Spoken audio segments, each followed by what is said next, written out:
YTN 라디오 김우성의 생생경제. 애청자 여러분 안녕하십니까. 김우성 PD입니다. 귀성길 귀경길 힘들진 않으셨습니까? 돌아오다라는 뜻이 담긴 명절의 이 여정, 결국 돌아올 곳 각자 자리가 있어서 더 아쉽고 행복했던 것 같습니다. 그런데 우리 경제는 돌아오기가 참 어려운 길을 가는 것 같습니다. 빚이 대부분인 건설 분야 투자가 GDP의 상당 부분을 차지하는 것으로 밝혀졌습니다. 이대로라면 정말 돌아올 힘조차 없이 아래로 향하는 것 아닐까요? 잠시 후 현대경제연구원 주원경제연구실장 전화로 연결해서 이 문제 진단해봅니다.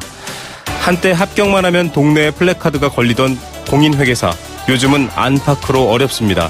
특히 기업의 투명성을 감시해야 할 이들이 오히려 기업의 눈치를 보게 되면서 국제적인 조사에서 회계 투명성이 꼴찌를 차지하기도 했습니다. 청년 공인회계사회 이총희 회장 전화로 연결해서 개선 방법 찾아보겠습니다. 월요일은 풍성한 한 주 살림살이 알아보는 생생장바구니 준비되어 있습니다. AT 김시아 대리와 연결하겠습니다. 다시 돌아온 일상에서 인사드립니다. 2016년 9월 19일 월요일 김우성의 생생경제 지금 시작합니다.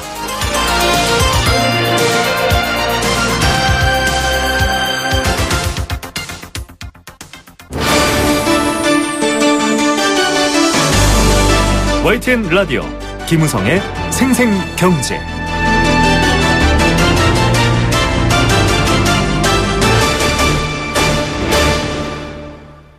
과거 경제 성장 시기에 이 수출 액수가 증가할 때마다 탑을 세우고 대통령까지 참석해서 축하를 했던 시절이 있었습니다. 한국 경제 성장 동력, 수출을 기반으로 한 제조업이 꼽혔었는데요. 최근에는 수출이 계속 감소하고 있고 어렵습니다. 그래서 그런지 건설이 한국 경제 규모의 성장을 대신하고 있습니다. 이처럼 우리 경제의 주요한 위치를 차지하고 있는 건설, 의존도가 참 높은 상황인데요. GDP에서 건설 투자가 차지하는 비중이 다른 선진국에 비해서 많이 큰 편입니다. 자칫 90년대 건설 투자 위주의 경기 부양책이 오히려 부채만 잔뜩 남긴 일본의 사례와 같을 수 있다, 이런 걱정도 나오고 있습니다.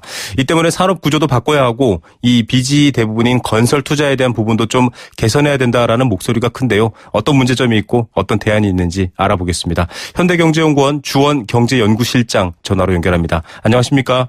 네, 안녕하세요. 예, 이 건설 투자가 늘고 있다. 건설 경기에 대해서는 워낙 정부에서도 민감해하고 있기 때문에 관심은 있었는데요. 어느 정도 수준이고 어느 정도 규모인지는 잘 감이 안 잡힙니다. 어떤 상황입니까? 건설 투자는 우리나라 GDP 한 15% 정도로 사실은 다른 민간 소비가 한 50% 정도 차지하는 것과 비교해 볼 때 큰 편은 아닌데요. 네.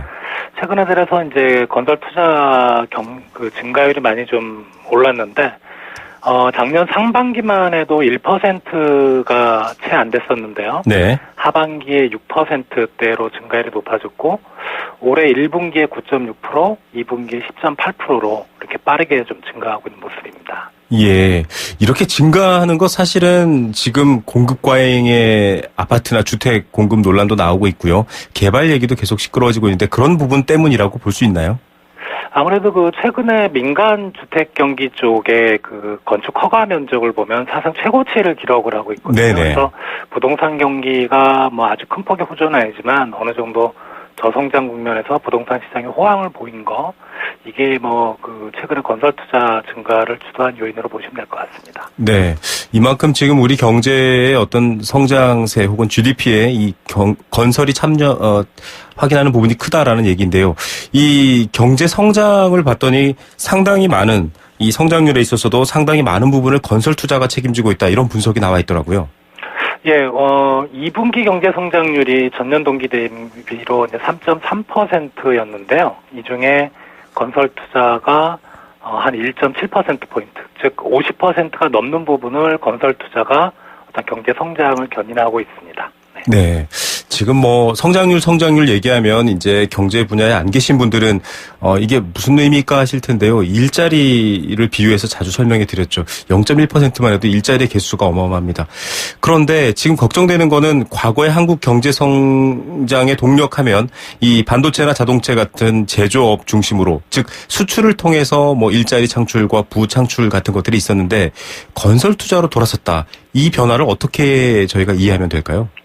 일단은 우리나라는 과거에도 그렇고 지금도 그러지만 사실은 경제 성장을 견인하는 부분은 이제 수출이고요. 네. 근데 주요 성장 동력이 이제 수출 제조업이라고 보시면 될 것 같은데, 최근에 수출이 월 단위로 이제 7월까지 8월에는 소폭 플러스로 돌아섰긴 했지만 7월까지 19개월 연속 마이너스였거든요. 네, 맞습니다. 이래서 이 수출의 어떤 성장 견인력이 떨어지면서 반사적으로 건설 투자에 대한 어떤 성장 견인도가 많이 높아진 것이라고 보시면 될 것 같습니다. 예, 글로벌 경기 둔화부터 시작해서 여러 가지 제조업 상황, 수출 상황 어려워지는데 결국 돈 혹은 여러 가지가 건설로 몰리고 있다 이렇게 보이는데 이렇게 몰리고 있는 게 이 선진국하고 비교해봤을 땐 상당히 높다라는 지적이 있고요. 이게 좀 걱정되는 바도 있다 이렇게 얘기를 하고 있던데 어떻습니까? 일단은 건설 투자 비중이 OECD 국가들의 어떤 수준으로 보면은 상당히 좀 높은 수준입니다. 그러니까 OECD 국가들이 평균적으로 한 10.5% 정도를 차지하고 있는데요. 네. 우리나라는 건설 투자가 이제 GDP에서 차지하는 비중이 14.6%. 그리고 이제 좀 선진국이라고 할 수 있는 미국이 7.6%, 일본이 8%, 뭐 독일도 10%가 안 넘고 있거든요. 그래서 건설 투자에 대한 의존도가 좀 상당히 높다는 게 문제점이고, 그리고 이제 두 번째 문제점은 건설 투자의 속성상 이게 부채를 유발하는 그런 투자거든요. 그렇죠. 일단 건설 투자의 성격을 보면 대규모 자금이 필요하고요. 네. 건설 투자를 이제 SOC로 대변되는 공공 토목 부분, 그리고 두 번째로는 우리 이제 주택 부동산이 다수를 차지하는 민간 건축 부문으로 나눌 수가 있는데, 네. 공공 토목 부분은 일단 정부의 재정 지출이 재원입니다. 따라서 네. 이제 국민의 세금이나 정부 부채로 이어질 수밖에 없고요. 그리고 민간 건축 부분도 사실은 내구재지만 어떤 큰 규모의 자금이 필요하기 때문에 주택 관련 대출로 이어질 수밖에 없어서 어떤 가계 부채를 증가시키는, 그래서 건설 투자의 아주 위험한 속성 중에 하나로 보시면 될 것 같습니다. 예. 뭐 많이 지적해드렸습니다만 집단 대출 문제도 그렇고요. 이 부채 추동형 성장이다 이렇게 걱정하고 있는데 일본 사례를 얘기하면서 이 건설 분야 아까 우리나라의 독특한 선분양 제도 같은 것들을 비교해봤을 때도 그렇고요. 이 대출이라던가 여러 가지 부채가 좀 경제 성장의 대부분을 이루는 건설 분야는 경기에 따라서 좀 위험해질 수도 있다. 뭐 여러 가지 공공부채가 많이 늘어날 수도 있다. 이런 걱정도 있던데요. 그런 걱정을 안 해도 될까요? 어떻습니까? 사실은 지금 정부 부채라든가 가계 부채가 절대적인 수준만 보면은 선진국에 비해서 높은 수준은 아닌데, 네네. 문제는 이제 빠르게 증가하고 있다는 게 문제거든요. 네. 90년대 일본이 사실은 이제 산업 구조상의 문제가 있었는데, 수출 주력 제조업 쪽에 산업 구조상의 어떤 경쟁력 저하라는 문제가 있었는데, 네. 이를 무시하고 그냥 건설 투자 확대라는 경기부양책 카드를 사용을 했었습니다. 네. 그게 이제 부동산 버블을 유발했고, 끝내는 이제 그 부동산 버블이 터지면서 그 잃어버린 30년이 시작되는 단초를 제공했거든요. 네. 근데 버블이 붕괴되는 과정에서 이 가계부채가 상당히 좀 심각하게 작용을 했었고요. 네. 그래서 우리나라도 가능성은 뭐 절대적인 수준은 일본만큼은 아니지만 이 건설 투자를 단기적인 경기부양책으로 사용하면 뭐 일본의 같은 사례, 그런 사례로 이어질 가능성은 배제하기 좀 어렵다고 봅니다. 예, 늘 일본 사례를 비교해서 경고하는 부분들 또 실장님이 한 번 더 강조해 주셨는데요. 이 건설 경기도 사실 지금 건설업 관련해서도 구조조정 얘기는 지지부진하게 지속되고 있는 상황인데요. 건설 경기도 좋지 않을 거다. 또 정부도 이 공급 과잉에 대한 우려 때문에 축소할 거다. 이런 얘기들이 나오고 있는데 이렇게 되면은 지금 의존도나 상황으로 봤을 때 경제 성장 둔화 이렇게 추경까지 투입되고 있지만 결국 못 피한다 이런 우려도 있거든요. 어떻게 보십니까? 일단은 건설 투자 증가율은 올해 뭐 저희 연구원 기준이긴 하지만 연간 한 7%대에서 내년도에는 한 3%대로 크게 좀 떨어질 것 같고요. 네. 그래서 지금 건설 투자에 대한 성장 의존도가 높기 때문에 이에 따라서 이제 내년도 경제 성장률도 올해를 이제 한 2.5% 저희 연구원에서 보지만 내년도에도 뭐 2.6% 거의 올해하고 비슷한 수준 그렇게 전망을 하고 있습니다. 예. 아무래도 뭐 이 글로벌 경기도 예측이 좀 어려운 측면이 있지만 그래도 회복세가 있다라는 전망도 나오고 있고 아직은 뭐 섣불리 확정할 수는 없겠지만 결국 좀 건설에 과도하게 의존하고 있는 전체의 경제 성장률이라든지 이런 부분들을 개선해야 될 것 같은데요. 이런 부분들을 좀 어떻게 저희가 조절한다. 어떤 방향을 좀 찾아봐야 할까요? 일단은 아직은 뭐 내수 중심의 경제로 가자는 그런 주장을 하시는 분들은 많은데 사실은 우리나라 아직은 수출이 경제 성장을 견인하는 구조입니다. 그래서 수출 시장이 어렵지만 수출 회복에 포커스를 많이 둬야 될 것 같고요. 네.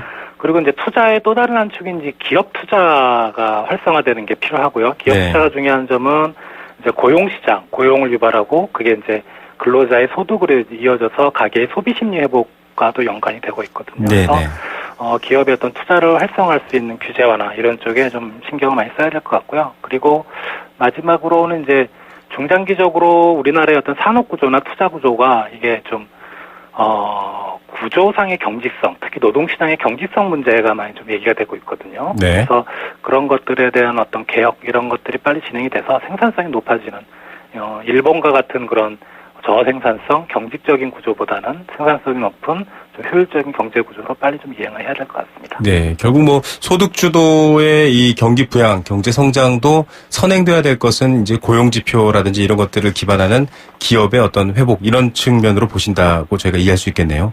네, 그렇습니다. 예. 지금 일단 미국 금리라던가 이 글로벌 금융 환경도 조금 주목되는 상황입니다. 특히 이번 주가 지금 정점인데요. 어떻게 보십니까? 미국 금리에 대해서는 이건 무슨 뭐 도박 사이트 예측하듯이 워낙 말들도 많고 맞지도 않고 이런 부분들이 있어 왔는데요. 네. 그러니까 미국 금리 결정이 중요한 이유는 사실 이제 미국의 금리를 인상하게 되면 우리나라 시장 금리도 거기에 연동해서 조금 인상한 경향이 있거든요. 네. 이게 부채 부담이 이제 커진다는 얘기죠. 그래서 건설 투자에도 뭐 부정적인 영향을 미칠 것 같은데 일단은 올해 남아 있는 건 2번입니다. 9월과 12월 중 2번 중 1번인데 네. 최근 미국 경제 지표가 물가가 최근 지표가 좀 좋게는 나왔는데 흐름을 보면은 아직은 미국 경제 펀더멘탈이 그렇게 강하지는 못하다. 그래서 대부분은 9월보다는 12월에 어떤 금리 인상에 무게중심을 좀 두는 그런 상황입니다. 예, 연말쯤에 인상이 명확화될 것이다. 지금 불확실성이 길어지면서 좀 계속 여러 가지 시장 반응도 나오고 있는데 일본 같은 경우만 해도 통화 정책, 이 완화 정책을 더 확대할 수 있냐 이런 가능성이 점쳐지고 있거든요. 네. 이 조금 더 돈을 돌게 하기 위해서고 여러 가지 완화를 하기 위해서인데 그럼에도 불구하고 역설적으로 또 안전자산으로 이해가 돼서 몰리고 있는데 어떻게 보십니까? 계속 확대할까요? 이미 마이너스 금리고요. 그리고 네. 이제 글로벌 통화 이제 기축 통화라고 하는데, 그러니까 미국 달러와 그다음에 유럽의 유로화 그리고 일본의 엔화인데요. 이게 엔화가 일본 국내에서만 돌면 문제가 안 되는데 국제 통화로 쓰이다 보니까 네. 자산의 어떤 투자 대상으로부터 쓰이다 보니까 유동성을 아무리 풀어도 일본 국내 경기는 크게 반응을 하지 않는 그러니까 유동성 함정이 지금 빠져 있는 것 같거든요. 네. 그래서 일본 통화당국도 무작정 돈을 풀기는 좀 어렵지 않을까 그렇게 생각이 듭니다. 예. 좀 뭐 여러 가지 좀 조심스러운 국제 금융 환경에 대한 분석을 해 주셨고요. 또 국내에서도 이 경제 성장과 관련해서는 일자리라든지 이런 선행 지표들에 대해서 좀 더 관심을 기울여야 된다라는 지적 새겨봐야 될 것 같습니다.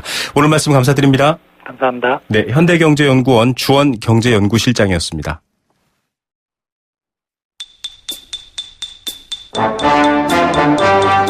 경제 탐구생활. 네, 한 걸음 한 걸음 쉽지만 또 알차게 경제를 알아가는 경제 탐구 생활입니다.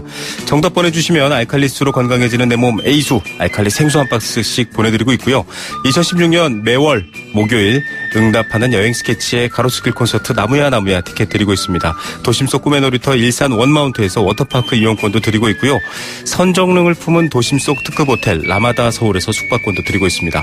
단문 50원, 장문 100원의 정보 이용료 부과되는 샵 0945번 문자와 스마트폰 앱 예스로도 참여하실 수 있습니다. 자, 우리나라 이것의 규모가 2014년 기준으로 봤을 때 국내 총생산의 10%인 161조 원이나 된다고 합니다. 이것 규모가 커지면서 조세 회피 역시 55조 원에 달한다고 합니다. 정부의 규제를 회피해서 보고되지 않은 경제활동, 이것을 무엇이라고 할까요? 우리나라의 이것 규모는 경제협력개발기구 국가 대비 월등히 높은 편입니다.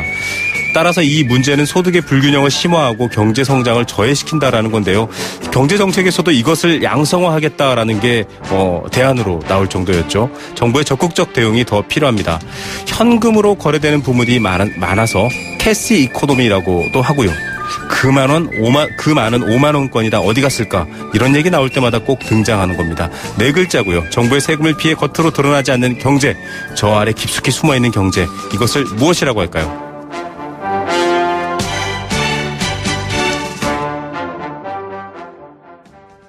네, 생생경제일부 포스코와 함께했습니다. 퀴즈 정답 많이 보내주시고요. 캠페인 듣고 뉴스로 돌아오겠습니다. YTN 라디오 캠페인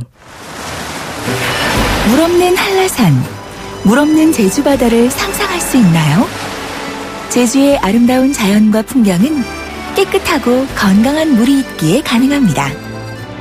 제주를 아름답게 만들어주는 건강한 물은 우리의 몸과 마음도 아름답게 만들어줍니다. 건강한 몸과 마음을 지키는 일. 아름다운 물을 사랑하고 지키는 일에서부터 시작됩니다.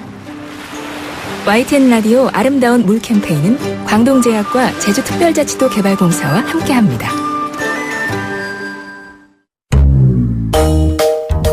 대한민국 사장님, 노란우산 공제는요? 있잖아요 안심이, 있잖아요 기쁨이, 있잖아요 내일이, 있잖아요 행복이, 있잖아요 사장님께, 있잖아요 노란우산. 든든한 희망이 있잖아요.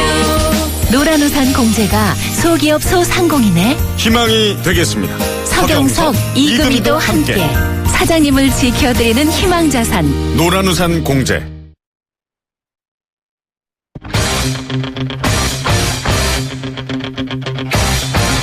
지금 가장 뜨거운 경제 소식 경제 톱 뉴스. 네, 이 시각 주요 경제 뉴스부터 전해드립니다. 요즘 집 나와서 고개만 돌리면 커피 전문점 보이시죠? 굉장히 많은 프랜차이즈가 생겼습니다. 관련 내용 분석해드리겠습니다. 자, 배터리 발화 문제로 논란이 되고 있는 갤럭시 노트 7 오늘부터 교환이 시작됩니다. 관련 상황 전해드리겠고요. 경주 지진, 경주가 특별 재난지역으로 선포될 수도 있다고 합니다. 관련 내용도 전해드리겠습니다. 이 시각 경제 톱 뉴스 1대12 권소영 기자 연결합니다. 안녕하십니까? 네, 안녕하세요. 네, 정말로 집 나서서 고개만 돌리면 커피집이 보이더라고요. 굉장히 프랜차이즈가 많죠. 네, 치킨집이나 커피 전문점 이런 업종이 자영업 처음 시작할 때 가장 쉽게 떠오르는 업종인데요. 이 창업 준비하시는 분들께 한국공정거래조정원이 발표한 10개의 커피 브랜드의 현황이 좀 도움이 될 것 같습니다. 네. 이 지난해 커피 가맹점 중에서 새로 문을 연 곳은 22%로 5개 중 하나꼴로 신규 오픈한 매장이었고요. 반면 문을 닫는 가맹점 6.5%로 나타났습니다.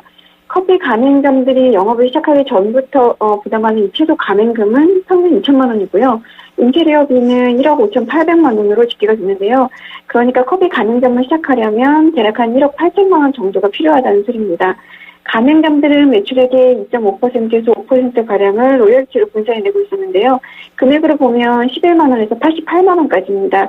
가맹점들의 계약 기간은 1년에서 3년으로 좀 짧은 편이었습니다. 네, 별스럽지 않게 봤는데 동네 그 커피 전문점 프랜차이즈 내리면 1억 8천이 필요했군요. 브랜드별로 좀 차이가 납니까? 어떻습니까?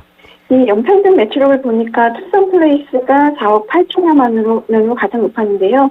이 연평균 매출액은 보통 가맹점 면적과 비례해서 증가하는 경향이 있었습니다. 투썸플레이스가 다른 브랜드에 비해서 매장 면적이 넓은 것으로 나타났는데요. 네. 카페베네나 엔젤리너스, 파스구찌의 가맹점 면적이 대체로 130제곱미터 이상이었는데 연평균 매출액이 모두 3억 원 이상이었습니다. 반면에 요거프레소나 커피베이 같은 곳은 면적이 30제곱미터 이하였는데요. 연평균 매출액이 1억 원 수준으로 나타났습니다. 가맹점 수는 이디야 커피가 1577개로 가장 많았고요. 카페베네나 엔젤리너스가 각각 821개, 813개로 2위와 3위를 차지했습니다. 가맹점 증가율과 신규 개점률을 보니까 백다방이 가장 높았고요. 네. 폐점률은 카페베네가 14.6%로 1위였습니다. 이 명단에 왜 스타벅스가 없는지 궁금하시는 분들도 있을 텐데요. 이 스타벅스는 가맹점을 두지 않고 직영점만 운영하고 있거든요. 네. 이번 가맹점 자리에서는 빠졌습니다. 예, 가맹점주가 있는 가맹점 제도가 아니라 직영점만 운영되는 거였군요. 자, 갤럭시 노트 7 정말 말이 많았는데 오늘부터 교환이 시작된다고 하던데 어떻습니까? 수요가 많나요? 네, 한국에서 오늘부터 각 이동통신사 매장과 대리점에서 교환이 시작되는데요. 제품 교환은 개통한 순서에 따라서 날짜를 정해서 차례로 이루어집니다. 매장에 갤럭시 노트 7을 교환하려고 하는 이 고객들의 발길이 좀 이어졌다고 하는데요. 일부 매장에서는 제품 매장 입고가 늦어지면서 오전에 방문한 고객들이 발길을 돌려서 오후에 다시 와야 되는 상황이 발생하기도 했습니다. 매장에 물량이 부족하다고 해서 이제 방문하지 못했다, 이런 글도 인터넷에 올라오고 있고요. LG U+플러스 같은 경우에는 전국 매장에서 교환이 가능한데 SK텔레콤이나 KT는 구매한 매장에서만 교환할 수 있거든요. 네. 꼭 그 매장을 찾아가야 되기 때문에 좀 불편하다, 이런 지적도 나왔습니다. 삼성전자는 이달 말까지 갤럭시 노트 7의 새 제품 40만 대를 국내 이동통신사에 공급해서 교환할 예정이고요. 28일부터는 정상적으로 판매를 재개할 예정입니다. 예, 벌써부터 불편 지적이 나오는데 저희도 인터뷰를 했었죠. 이 리콜 플러스 알파까지 필요하다라는 얘기 아직 안 전해진 모양입니다. 자, 지난 연휴 전 주말 이 경주 지진 때문에 많은 분들이 놀라셨습니다. 저도 이 관련 지역으로 내려갔었는데 특별 재난 지역으로 선포될 수도 있다 이런 얘기가 가시화되고 있네요. 네, 그때 규모 5.8의 강진이 발생하면서 피해가 잇따랐잖아요. 네. 오늘 오전까지 경북 도내 지진 피해 신고를 보니까 4,438건에 달합니다. 이 중에서 경주에서 신고한 게 4,086건으로 거의 대부분을 차지하고 있는데요. 피해 내용을 보면 기와 탈락이나 벽체 균열이 생겼다, 담이 파손됐다, 차량이 파손됐다, 이런 내용이고요. 네. 인명 피해도 48명이나 됩니다. 지금 이 경주가 천연고도이기 때문에 문화재가 많은데 문화재 피해도 상당했습니다. 대체로 지붕이나 기와가 떨어지거나 벽에 균열이 생기는 등 한 60건 정도 피해가 보고가 됐는데요. 이런 눈에 보이는 피해가 전부가 아닙니다. 지진으로 추석 연휴 기간 관광객이 좀 줄었고 또 경주로 예정돼 있던 수학 여행이나 단체 관광 취소도 잇따를 것 같은데요. 이에 따른 피해까지 합하면 상당한 규모가 될 것으로 보입니다. 이 경주의 경우에는 재산 피해액이 75억 원을 넘으면 특별 재난 지역을 선포할 수 있는데요. 지금 지진 피해 규모를 조사 중인데 경주시는 이번 지진은 한 100억 원 이상의 재산 피해가 난 것으로 추정하고 있습니다. 네. 이 규모는 아마 9월 말쯤에 이제 최종 피해 규모가 나올 것 같은데요. 특별 재난 지역으로 이제 지정이 되게 되면 복구에 드는 비용을 국비로 추가 지원이 가능하고요. 또 피해 주민에게 간접적인 지원도 제공하게 됩니다. 피해 주민이 받을 수 있는 혜택을 보면 보험료를 30%에서 50%까지 깎아주기도 하고요. 통신요금 12,500원, 주택료 전기료 100%, 도시가스 요금 1개월치 이런 것들을 감면해 줍니다. 그리고 또 복구자금 융자도 시중금리보다 싼 1.5%로 해줍니다. 네, 피해가 광범위하고 또 후속 피해까지 걱정되는 만큼 좀 체계적 지원도 있으면 좋겠습니다. 저축은행에서 돈을 빌렸을 때 이 대부업체가 돈 갚으라고 독촉하는 경우가 있습니다. 이 독촉 전화가 좀 교묘하게 오기도 하는데 앞으로는 못 한다고요? 네, 이게 그동안 가능했던 게 저축은행이 돈을 빌려주고 그 대출 채권을 대부업체에게 팔았기 때문인데요. 네. 자체적으로 채권에서 노력을 좀 기울여보고 좀 갚을 가능성이 좀 떨어진다 싶으면 파는 겁니다. 그러면 이제 대부업체는 더 혹독하게 빚 독촉에 나서면서 돈을 받아내게 되는데요. 네. 소비자 입장에서는 저축은행으로부터 돈을 빌렸는데 어느 날부터 갑자기 대부업체에서 돈 갚으라 이렇게 연락이 오고 그러면서 또 신용력까지 떨어지는 황당한 일을 겪게 되는 상황인데요. 문제는 일부 저축은행이 정상적으로 돈을 잘 갚고 있는 대출 채권까지 대부업체에게 매각했다는 겁니다. 네. 그러니까 돈 잘 갚고 있었는데도 대부업체로 추심업체가 바뀌는 상황이 되는 건데요. 지난 2013년부터 작년 6월까지 이렇게 매각된 정상 채권이 1,406억 원에 달합니다. 네. 그래서 금융감독원이 올해 4분기 중에 관련 규정을 고쳐서 저축은행이 대부업체에게 정상 대출 채권을 팔 수 없게 하기로 했습니다. 또 저축은행이 대출 채권을 매각하면서 소비자에게 제대로 통제하는지 또 점검하고 또 이에 따른 개선 방안을 마련하기로 했습니다. 예, 저축은행에서 대부업체 이용만으로도 손해를 보게끔 되어 있는데 이 소비자 의사와 무관하게 이런 일이 있어 왔군요. 한진해운에 대해 그룹사인 대한항공이 600억을 지원하는 방안, 이거 참 여러 가지 자본법상으로도 어려운 점이 많다고 하는데 계속 표류되고 있는 상황이죠? 근데 그동안 대한항공 이사회에서 이 한진해운이 보유하고 있는 롱비치 터널 지분을 담보로 해서 600억 원을 빌려주는 방안을 두고 그래서 이제 결론을 내리지 못했는데요. 사실상 이 방안은 물 건너 간 것으로 보입니다. 네. 대신 대한항공이 조만간 이사회를 열어서 한진해운에 600억 원을 대여하는 방식을 새로 논의할 예정인데요.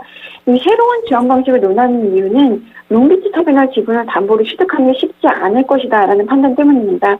한진해운은 이미 롱비치 터미널 지분을 담보로 해서 이제 해외 6개 금융기관으로부터 돈을 이미 빌린 상황이거든요. 네. 게다가 롱비치 터미널 2대 주주인 MSC로부터 동의도 받아야 됩니다. 현재 MSC가 보유하고 있는 지분이 46%로 절반에 가까운 상황이거든요. 그래서 이 롱비치 터미널 지분 대신에 매출 채권 같은 이 한진해운이 보유한 다른 자산을 담보로 돈을 빌려주는 방안을 모색할 것이다라는 전망이 높은데요. 하지만 지금 담보로 잡을 만한 자산도 거의 없다는 점이 문제이긴 합니다. 지금 한진해운 보유 성별에서 짐을 정상적으로 내리는 데 필요한 하락비가 최소 1,700억 원 가량으로 추정이 되는데요. 조양호 한진해운 회장과 최은영 유수홀딩스 회장이 각각 400억 원, 100억 원 이렇게 사기를 출연했고 여기에다 이제 대한항공이 600억 원 정도를 빌려주면 한진영 사태는 일단 숨통이 트이긴 할 텐데 과연 그렇게 될 수 있을지는 지켜봐야 될 것 같습니다. 네, 슬그머니 또 국민 세금으로 부담이 오지 않을지도 눈뜨고 지켜봐야 할 것 같습니다. 오늘 탑뉴스 어느 것 고르시겠습니까? 처음에 말씀드린 이 커피 가맹점 폐업률을 들 수 있을 텐데요. 네. 비율 6%로 따져보면 별로 안 되는 것 같지만 작년 한 해에 420곳 넘게 문을 닫았다고 하니까 적은 숫자는 아닙니다. 가맹점이 이 정도면 뭐 브랜드 아닌 골목다방 폐업률도 상당할 텐데요. 지금 베이비붐 세대 은퇴가 시작이 됐고 또 그러면서 사업에 나서는 분들이 많은데요. 커피 전문점 하나를 하더라도 프랜차이즈를 할 것이냐, 뭐 일반 전문점을 낼 것이냐, 그리고 또 브랜드별로 사업 자금이나 뭐 소요 비용, 조건 이런 것들이 어떤지 꼼꼼하게 따져보고 준비를 철저히 하셔야 될 것 같습니다. 예, 정말 커피 가맹점 차리는 분들 많은데요. 성공 말고 실패를 더 철저하게 연구해야 될 상황인 것 같습니다. 오늘 뉴스 감사드립니다. 네, 고맙습니다. 네, 이데일리 권소연 기자였습니다.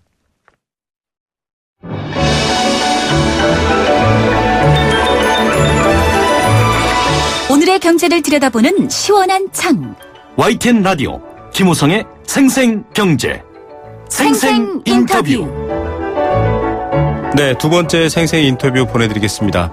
앞서도 논의가 되고 있지만 조선해운을 비롯한 기업들의 부실과 구조조정 문제로 올해 한국 경제는 거센 파도를 맞고 있습니다.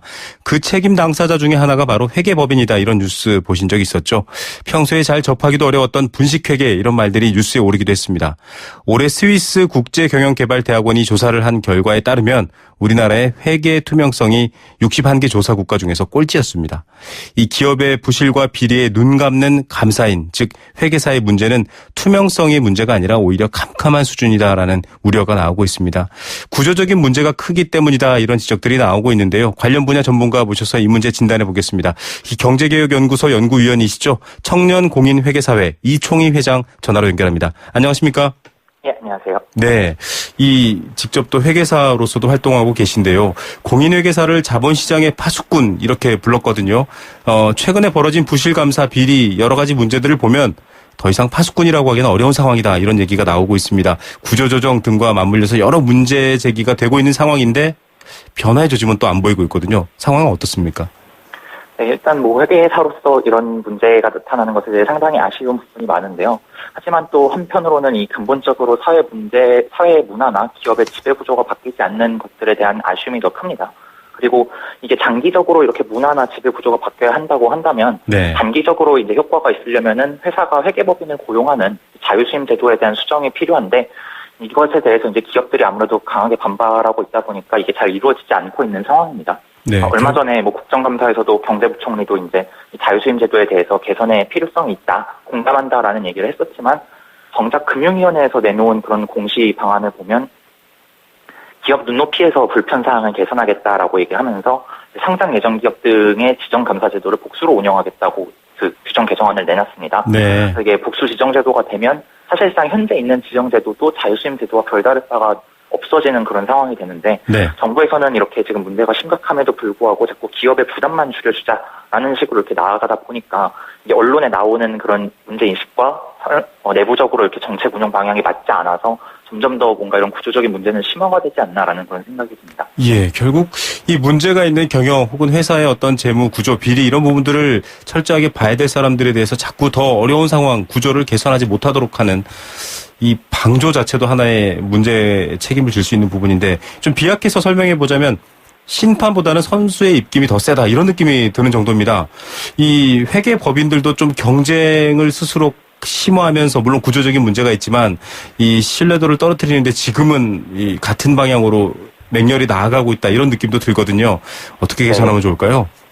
그런 부분도 사실 없다라고 할 수는 없고요. 회계사들의 자성이 분명히 필요하다고 저희도 생각을 하고 있습니다. 그리고 일부 회계사들의 경우에는 정말 그 회계사 제도의 공공성에 대해서 잊고 사는 사람들도 있다고 보여지는데, 네. 근데 이게 이런 구조적인 문제를 계속 그대로 두고 지금까지 이걸 개개인의 윤리 도덕 문제로 몰아가다 보니까 아무래도 사회적으로 나아지는 부분이 없이 계속해서 반복된다라는 생각이 듭니다. 네. 20년 전에 대우그룹의 분식회계가 있었고 그 사이에도 이제 많은 분식회계 문제가 터졌었는데, 네. 그때마다 이런 구조적인 문제를 건드리지 않고 그냥 개개인의 윤리 도덕 문제로 이렇게 비난을 하고 넘어가다 보니까 결국은 그 구조 속에서는 반복적으로 이런 문제가 터질 수밖에 없거든요. 네네. 그러니까 최근에 검찰 개혁 같은 경우도 화두가 되고 있는데 회계법인은 이제 공적기관인 검찰과 달리 본인 기업입니다. 그렇죠. 그렇기 때문에 공적기관인 검찰에서도 개인의 윤리 도덕으로 해결이 안 되고 있는 상황에서 이게 시장에서 활동하는 그런 플레이어들에게 과연 윤리 도덕만 외쳐서 될 것인가라는 그런 의문이 듭니다. 네.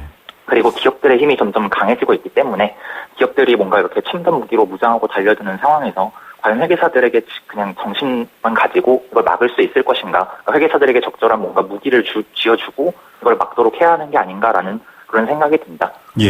감사 시장은 이미 시장 실패가 발생한 상황인데 이거를 계속해서 시장 경쟁에 맡기고 개개인의 윤리에 기대한다라는 거는 아무래도 좀 그런 시장의 실패를 개인의 윤리 도덕의 문제에 전가시키는 그런 모순적인 생각이 될 수 있지 않나라는 생각이 듭니다. 예, 윤리의 문제가 아니라 이제 이 시장 혹은 경쟁으로 보자면 질서의 문제일 수 있을 텐데 이거를 관장해야 되는 이 국가기관은 좀 지금 투트랙으로 서로 다른 목소리를 내고 있다. 이런 안타까운 상황입니다. 이 자유수임제도 문제점. 이게 그러니까 그 돈을 주는 그러니까 경영하는 기업이 이 회계법인을 고르는 거지 않습니까? 말 그대로 고용하는 형태처럼 우리가 돈을 줄 테니 우리 회사를 감사해라 이렇게 되는 건데 이 문제점이 자유수임제인데 이런 방식으로 운영되면 좀 지금 경쟁이 치열하고 또 어렵기 때문에 아마 그렇게 이런 문제들이 생기는 게 아닌가 싶거든요. 좀 많이 분위기가 바뀐 건가요? 왜냐하면 회계사가 됐다라고 하면 예전에 참 선망받고 이렇게 사람들이 부러워하던 상황이었는데요. 네, 아무래도 이제 매년 합격자 수가 1000명씩 늘어나고 있기 때문에 이제 아무래도 회계사들 내부의 경쟁도 분명히 치열해지는 부분이 있고요. 근데 회계사들의 경쟁이 치열해지면 당연히 회계사들이 뭔가 경쟁을 통해서 품질이나 이런 것들을 개선을 하면 또 투명한 회계 감사가 돼야 되니까 어떻게 보면 장점일 수도 있는 부분입니다. 네. 근데 현재 우리나라의 기업 지배 구조라는 게 어떤 외부의 3자의 감시가 필요하기보다는 어떤 그런 경영자, 지배적, 황제적 경영자의 전횡이 일어나는 그런 구조이기 때문에 네. 회계사들이 그런 경영진에게 뭔가 잘 보이고 경쟁을 통해서 업무를 수임을 하려면 내가 감시를 잘한다라는 부분을 어필할 수 있기보다는 오히려 그런 상대방 회사의 말을 잘 들어주고 뭔가 그런 회사의 재무제표나 이런 것들에 대해서 조금 더 관대한 회계사를 능력 있다라고 바라보는 그런 시선이 있는 것 같습니다. 그래서 뭔가 대형 회계법인들이 이렇게 있다고는 하지만 아무래도 기업들의 입김이 훨씬 더 세지다 보니까 그런 회계사들이 권한도 많이 약해지고 그리고 사회적으로도 이제 그런 회계사들에게 뭔가 권한을 이렇게 심어주고 회계사들이 강하게 감시를 할 수 있도록 요구하기보다는 보통은 이제 그냥 좋은 게 좋은 거다. 약간 이런 식의 문화적인 배경 때문에 뭔가 감사인들이 그렇게 강하게 얘기하고 뭔가 내부 고발이 나오고 이런 것들에 대해서 관대한 문화가 아니다 보니까 감사인들이 그런 부분에 있어서 이중고를 겪고 있는 것 같습니다. 예. 이 퇴임한 정관계 인사들을 또 임원으로 배치하기도 하고요. 이 대형 회계법인을 오히려 안 가는 젊은 회계사들이 늘고 있는 경우도 있다고요? 네, 그렇습니다. 그러니까 현실적으로 과거에는 이제 회계사라고 하면 회계사의 고유 업무인 회계감사를 일단 해봐야 된다라는 그런 인식이 강했었는데 점점 이제 그 회계사들이 회계감사 업무가 그 권한은 없고 책임은 세고 이렇게 되니까 회계감사를 좀 기피하는 그런 경향이 있는 게 사실이고요. 이게 회계사들의 개인의 문제라기보다도 최근에 산업은행의 외부감사인 선정 과정을 보면 비포회계법인이 이제 외부감사인 선정에 응찰을 하지 않았습니다. 네. 감사인의 이제 독립성을 위해서 감사를 하면은 용역을 동시에 할 수가 없는데 네. 그 용역 보수가 훨씬 세다 보니까 그러니까 기업 입장에서도 나를 괴롭히는 감사보다는 나에게 뭔가 잘 해주는 이런 용역의 보수가 더 높아지다 보니까 네. 회계법인 입장에서도 용역을 수임하기 위해서 이제 회계감사를 수임하지 않았던 거죠. 그래서 이런 식으로 비감사 용역, 그러니까 돈 되는 것들에 더 집중을 하다 보니까 자꾸 회계사들도 이제 이런 회계감사라는 고유의 기능에 대해서 자꾸 등한시하게 되고 기업들도 그런 것들을 이제 오히려 원한다고 볼 수 있으니까 자꾸 네. 비감사 용역에 더 많은 보수를 줘서 회계사들을 회유한다라고 볼 수 있을 것 같습니다. 결국 이 경영자가 지금 차를 몰고 어디론가 가고 있는데 앞이 뿌였습니다. 이 앞을 환하게 투명하게 닦아주는 게 감사인들의 역할인데 이 경영자가 몰고 있는 자동차 뒤에는 국민 경제가 실려 있지 않습니까? 절벽으로 가서는 안 되는 상황인데 네. 해결 방법이 뭐냐 이런 얘기가 나오고 있지 않습니까? 감사인 지정제를 확대한다. 그게 공공성을 좀 강화할 수 있다. 이런 지적도 나오고 있고요. 어떤 게 해법일까요? 개인적인 생각으로는 일단 상장회사나 이제 금융회사처럼 그런 공공성이 큰 회사들에 한해서는 지정제도를 도입해야 한다고 봅니다. 네. 그러니까 근본적으로는 당연히 사회 자체의 문화가 바뀌고 뭔가 기업의 지배 구조가 바뀌어야겠지만 이거를 고치는 데는 상당한 시간이 소요될 것 같고요. 네. 그래서 단기적인 해결책으로는 이런 지정제도 강화가 필요하다라고 봅니다. 그러니까 우리나라는 이제 자본주의를 받아들였지만 그 제도를 가져왔을 뿐이지 문화적인 배경을 외국과 똑같이 맞춘 건 아닙니다. 네. 그래서 뭐 최근에 김영란법이나 이런 것들 관련한 논란을 봐도 그렇고 우리는 약간 상부상조의 문화, 좋은 게 좋은 거다 이런 문화가 있다 보니까 뭔가 기업이나 사회 자체에서 내부 고발자에 대한 그런 좋은 시각을 갖지 않기 때문에 감사인들의 입장에서도 뭔가 제 목소리를 내는 게 어려울 수밖에 없습니다. 네. 제가 지난번에도 수주산업과 관련해서 뭐 대우조선해양과 유사한 그런 기업들의 부실 징후 이런 것들에 대한 네네. 보고서를 썼는데 그때도 이렇게 뭐 그 인터넷이나 이런 것들을 반응을 보면은 왜 멀쩡한 회사에 대해서 이렇게 망가뜨리냐라는 식의 그런 지적들이 있었습니다. 네. 이게 문제가 터지고 나서는 감시를 제대로 하지 않았다라는 비판을 하지만 정작 문제가 되기 전에 경고를 했을 때는 사람들은 오히려 기업 활동을 위축시킨다라는 식의 생각을 하는데 뭔가 문제에 대해서 우리가 토론하고 수정하면서 고쳐나가야 되는데 이 문제 자체를 터부시하는 이런 문화 속에서는 감사인들이 좀 제 목소리를 내기가 힘들 것 같고요.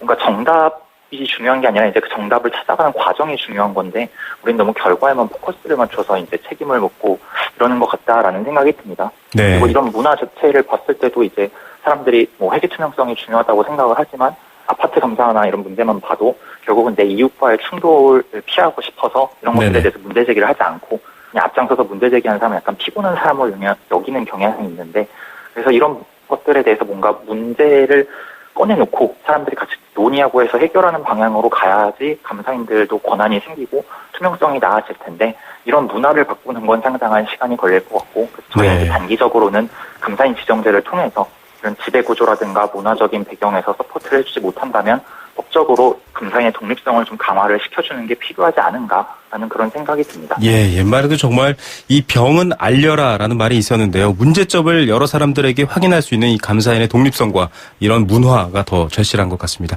오늘 말씀 여기까지 듣겠습니다. 감사합니다. 네, 감사합니다. 네, 청년공인회계사회 이총희 회장이었습니다.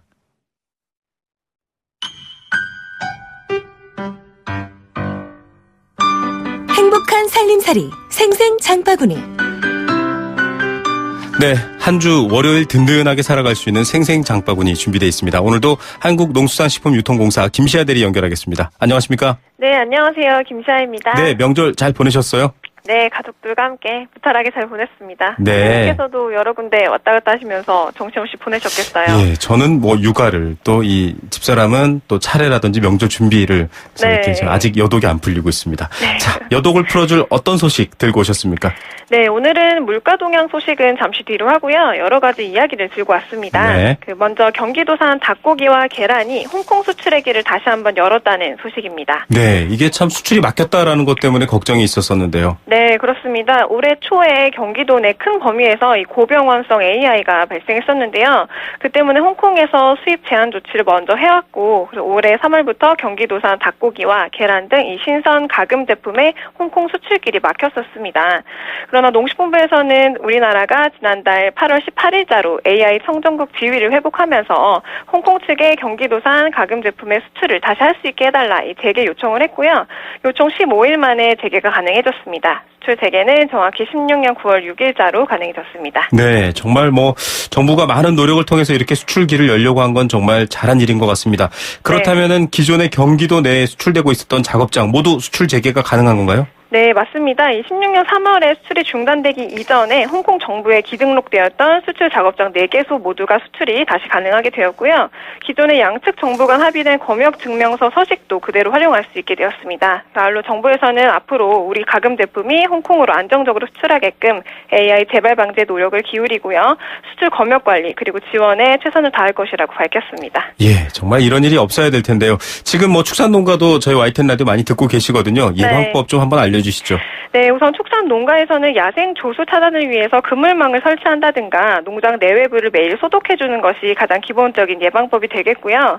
추후 관리를 위해서는 농장 출입자나 차량 출입 기록 등을 철저하게 관리를 하고 또 구제역이 의심되는 축산물이 발견된 즉시 가축 방역기관에 신고하는 것이 가장 중요하겠습니다. 예, 조금만 수고하면 큰 수고를 막을 수 있습니다. 자, 우리 이런 또 수의 축산 분야에 관심 있는 청년들을 위한 좋은 행사가 열리네요. 네, 그렇습니다. 요즘 청년들 이 창창한 젊음 즐기지도 못하고 취업난에 많이 시달리고 있지 않습니까? 네. 이런 취업난을 조금이나마 해소할 수 있기 위해서 농식품부에서도 축산 수의 분야 취업 그리고 창업 박람회를 개최할 예정이라고 합니다. 예, 이런 분야에 또 구직 관심 있었던 분들에겐 참 좋은 기회인데요. 네, 그렇습니다. 이번 박람회는 10월 11일에서 12일 양일간 진행이 되고요. 서울 중구 농협중앙의 대강당에서 개최가 됩니다. 이 축산 수의 분야 기업들과 취업 창업 희망자 간의 정보 교류가 주를 이룰 예정이고요. 박람회는 특히 취업관, 창업관, 홍보관으로 구성이 되어 있어서 운영이 되고 공공, 농협, 사료, 가공, 유통 등 이 축산과 수의 분야의 100여 개 기업 등이 참가해서 많은 정보를 드릴 예정입니다. 그리고 창업관의 상담 부스도 마련이 되어 있는데요. 이 분야별로 창업 컨설팅도 실시가 되고요. 네. 창업 무수 사례 모델샵도 마련이 되어 있어서 시연과 그리고 안내 등을 좀 진행해드릴 예정입니다. 예, 취업문이 꽉 막혀 있는데요. 저희가 귀농귀촌 인터뷰를 이 연휴 직전에도 해드렸지만 네. 이런 새로운 길을 찾아보시는 것도 좋을 것 같습니다. 좀 미리 경험해본 분들이 알려주시면 좋을 것 같아요. 좀 선배들이 있나요? 네, 그렇습니다. 그래서 기업 관계자 중에서도 갓 취업한 선배님들이라든지 아니면 그런 분들과 취업 희망자 간의 1대1 종합 상담이 가능한 이 멘토링 프로그램도 운영이 됩니다. 그래서 더욱 밀착해서 정보도 얻고 상담도 할 수 있는 기회가 제공되는 거죠. 그리고 이 밖에도 관련 분야 공모전도 진행될 예정이라고 하니까 관심 있으신 분들은 이 농식품부 홈페이지를 먼저 가보시거나 네. 이번에 진행되는 박람회 꼭 참석하셔서 좋은 기회 얻으시면 좋겠습니다. 네, 이 축산 또 이 귀농에 관련된 좋은 애니메이션이 이 일본의 은수저라는 애니메이션이 있는데요. 문득 그 생각이 납니다. 예, 자 오늘 말씀 감사드립니다. 네, 감사합니다. 네, 다음 주에 뵙겠습니다. 네, 지금까지 한국농수산식품유통공사 김시아 대리였습니다. 고속도로에서도 잘 나가는 더 넥스트 스파크. 한가위 명절을 맞아 준비한 9월의 혜택 지금 스파크 구매 시 100만 원 할인. 또는 36개월 무이자 할부. 스파크 한가위에도 잘 나가네. 현금 할인 60개월 4.9% 할부 이용 조건. 할부원금 500만 원 이상. 9월 30일까지 홈페이지 참조. Chevrolet, find new roads. 연아가 좋아할 수 평창수 맑고 시원 평창의 깨끗한 수 평창수 청정샘물 올림픽을 응원해요 평창수 응원 팡팡 연아와 함께 마셔요 2018 평창 동계올림픽 공식 먹는 샘물 강원 평창수 평범한 날에도 좋은 일 있냐는 말을 듣는 그런 기분 아세요? 모든 것은 힘있는 피부로부터 환하고 탱탱하게 피부에 다시 힘을 채우세요. 기대 그 이상의 변화 아이오페 슈퍼바이탈 크림. 에이스 고객 지성 이보영 침대를 말하다. 이 남자 가구 살 땐 신경도 안 쓰더니 침대는 자기가 먼저 누워보는 거 있죠? 당연하지. 몸을 위한 건데. 응? 잡았으면 알 텐데. 침대는 가구가 아니다. 침대는 에이스다. 에이스 침대. 튀김할 땐 행복해표, 볶음할 땐 행복해표, 요리할 땐 꼭 행복해표. 부침할 때 행복해표, 구이에도 행복해표, 행복해표, 해표 식용유. 행복을 요리할 땐 해표 식용유. 탈모? 빠지는 머리에 필요한 영양소는 따로 있죠. 그래서 판시드. 탈모를 개선하는 약용 효모와 케라틴 효과. 판시드 확실히 다른데? 빠지는 머리에 영양을 채우세요. 모발 자신감? 판시드. 약국에 있습니다. 동국제약.